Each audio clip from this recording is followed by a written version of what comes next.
High guys, welcome to my channel. आज आपण बघणार आहोत PVC पाईप यूज करून क्लॉथ ड्राईंग रॅक यूज करणार आहे. त्याच्यासाठी माझ्या डोक्यात काहीतरी आयडिया होती, ती मी पेपरवर उतरवली आणि असाच पेपर घेऊन मी हार्डवेअरच्या दुकानात गेले आणि मटेरियल मागितलं. त्याच्यासाठी मला लागणार होते 5 फुटाच्या 4 पाईपा लागणार होत्या.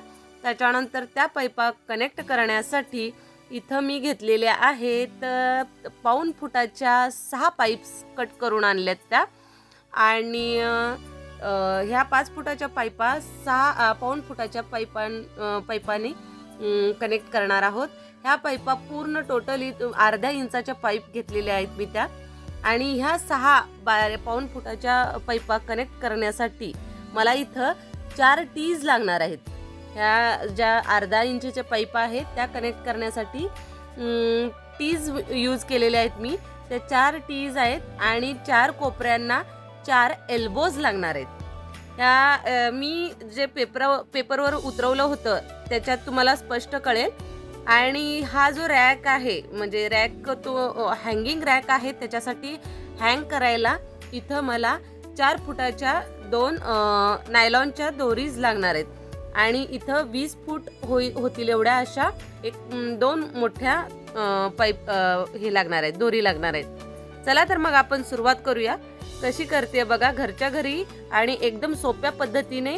बाहेर जर तुम्ही हेच रॅक बनवायला दिलं तर 4000 याची किंमत आहे. इथं आपण 400 रुपयाच्या आतील मटेरियल आणून आपण हे तयार करणार आहोत. स्वस्तात आणि मस्त आणि जसं आपण विकत घेणार तसंच सेम होतंय बघा. तर जर माझे व्हिडिओज कोणी बघत असेल तर व्हिडिओज कसे वाटले हे तुम्ही कमेंट करून नक्की कळवत जावा. आणि जर कोणी अजूनही माझं चॅनल लाईक, शेअर आणि सबस्क्राईब केलं नसेल तर नक्की करा.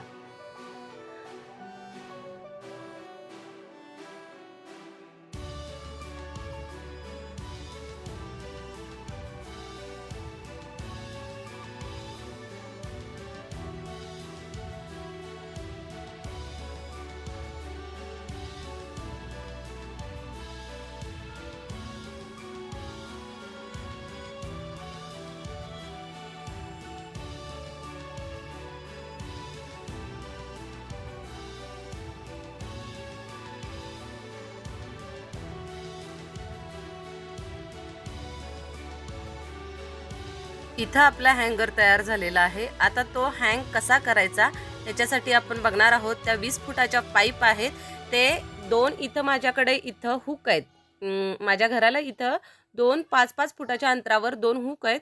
तिथून कसे घेतलेले आहेत की एका हुकातून दोन्ही जे दोऱ्या आहेत त्या एकत्र घ्यायच्या आणि दुसऱ्या हुकातून एकच दोरी जाईल असं आपण ओवून घ्यायचं आणि दोन्ही एकत्र ओढल्या की समान अंतरावर वर जाईल ते हँगर. असं करायचं आहे, असं कनेक्ट करायचं आहे आणि ते खाली पडू नये. इथं मी आमच्या मुलाचं खेळणं वापरलेलं आहे की त्या हुकातून बाहेर दोरी जाऊ नये याच्यासाठी. चला तर मग बघा, इथं तयार झालेलं आहे माझं क्लॉथ ड्राईंग रॅक.